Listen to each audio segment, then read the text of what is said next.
Hola, hola a todos y bienvenidos de nuevo al canal Inmigrar con Ana. Hoy es el penúltimo día del año y las últimas noticias de este año 2024. Estamos en la preciosa playa de Levante, en la soleada, como veis, de momento, ciudad de Benidorm. Hay mucho ambiente, mucho ruido alrededor, muchísimas personas, 90% de ocupación. Algo increíble está pasando aquí en invierno. La gente está lista para celebrar. Y desde aquí vamos a contaros tres últimas noticias de este año 2024.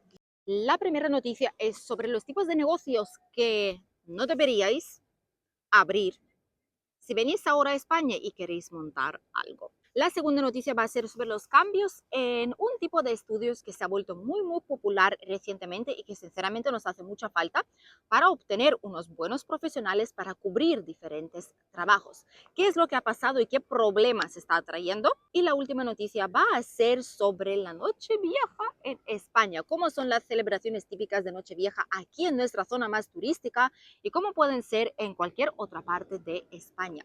Lo descubriréis todo ahora mismo. Bienvenidos a las últimas noticias.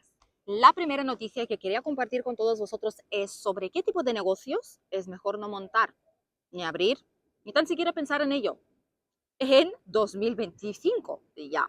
Estos negocios y en general abrir cualquier negocio en España es un sueño para muchísimas personas que vienen aquí, que emigran aquí, que obtienen sus papeles y quieren montar algo para todos los ahorros que traen aquí a nuestro país.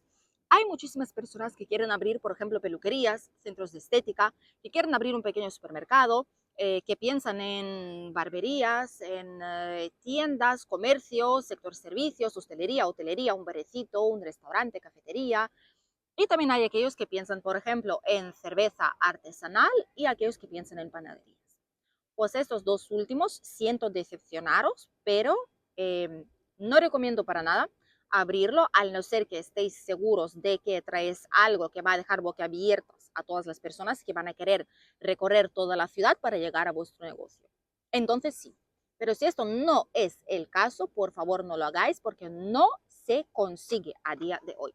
Vamos por partes. Primero, panadería. Las panaderías están desapareciendo ahora mismo desde del radar, del mapa de España. Cada año, ¿vale? Desaparecen unas 600 panaderías pequeñas por toda España, 600 al año. Por eso os digo que es mejor no abrir este tipo de negocio, al no ser que estáis seguros de que tenéis algo que ofrecer, que la gente recorrerá calles y calles y calles y barrios para llegar hasta vuestra panadería o pastelería. Si no es así, no lo hagáis, porque 600 al año de las pequeñas, no de franquicias, están cerrando. ¿Por qué están cerrando? Sobre todo son panaderías o pastelerías artesanales, donde el coste de materia prima es un poco más elevado, donde obviamente los precios por ende serán un poquito más altos y no es sostenible. La gente no puede permitirse o no quiere algo con un coste tan elevado. Y de hecho el consumo de pan en general ha bajado casi un 30% en los últimos años, por lo que no tiene ya mucho sentido, ¿no? La gente compra la típica barra, típico baguette o algún pan así de pueblo, eso sí, pero obviamente algo más elaborado, rara vez, al no ser que sea ocasión especial o son amantes especiales del pan. El consumo de pan se está reduciendo durante las últimas 2 o 3 décadas, ya ha estado pasando, no es ninguna novedad, y desde entonces, pues poco a poco esos negocios han ido desapareciendo. Al no ser que, como hemos comentado, son franquicias de un negocio más grande, más fuerte, o al no ser que ofrezca algo tan especial que haga que la gente venga aún así a este tipo de establecimientos. El tema de cerveza artesanal, por ejemplo, desde hace unos años, una década o dos, sí que hubo un auge, hubo un aumento de interés de la gente por ese tipo de elaboraciones y creaciones. A día de hoy, tristemente, pues los jóvenes no están dispuestos a pagar esa cantidad porque ese tipo de cerveza suele ser bastante más cara. No están dispuestos a pagar esa cantidad, prefieren cerveza de marcas que ellos conocen y sinceramente muchos de esos negocios también cierran al no ser que sepan adaptarse, que sea una franquicia de algún lugar más grande una vez más o que ofrezcan algo, no sé, venta online, eventos corporativos, que hagan algo distinto que les haga destacar. Pero si no es el caso, son los peores negocios que se puede abrir a día de hoy aquí en España. Tenedlo muy en cuenta, por favor, para no gastaros vuestros ahorros y quedaros sin nada aquí en el país, nada más llegar. La segunda noticia que os queremos compartir es sobre la formación profesional. Hay muchos cambios en la formación profesional a día de hoy. Y estos últimos cambios lo que hacen es obligar a las empresas a coger el doble de alumnos para prácticas de la formación profesional. Hay un enorme problema ahora mismo con los nuevos cambios del Ministerio de Educación. Lo que ha sucedido es que, al menos en nuestra provincia de Alicante, es así en la Comunidad Valenciana por ente, lo que está pasando es que anteriormente las prácticas, como lógico y habitual puede ser, pues obviamente se hacen al final de una carrera, ¿cierto? Cuando ya has aprendido todo y tienes que poner todo ese conocimiento, volcarlo en un lugar de trabajo para mirar si realmente se hace así, para aprender cómo se hace, para poner en práctica todo lo que has aprendido. Pero realmente no va a funcionar así más y no sé por qué lo han hecho de esa manera, porque no tiene ningún sentido y ahora entenderéis el por qué.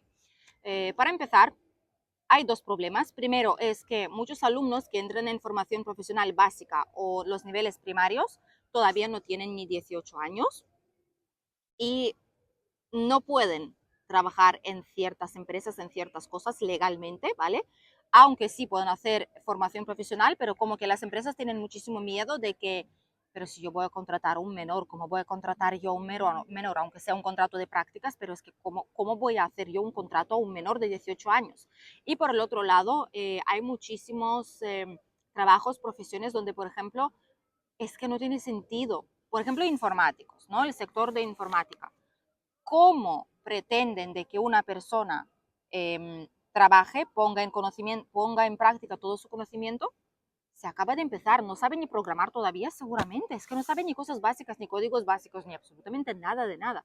¿Cómo quieren que esa gente programe? Es que no tiene absolutamente ningún sentido lo que están haciendo. No entiendo el motivo, pero si solo empiezas, ¿cómo? Y otros sectores también donde realmente es que sin conocimiento solo vas a estorbar, que sí, que puede ser bueno aprender en práctica directamente, pero cuando te hacen falta ciertos conocimientos, no puedes. O sea, es imposible empezar a trabajar porque entonces te tienen que formar dentro del trabajo. ¿Para qué te sirve la formación profesional?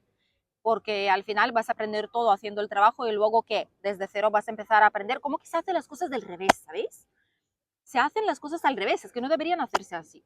Pero por algún motivo se hacen. Muchas empresas no los quieren, muchas empresas se quejan, sobre todo empresas más grandes que incluso piden currículums para mirar a ver si les sirve elegir la gente para las prácticas.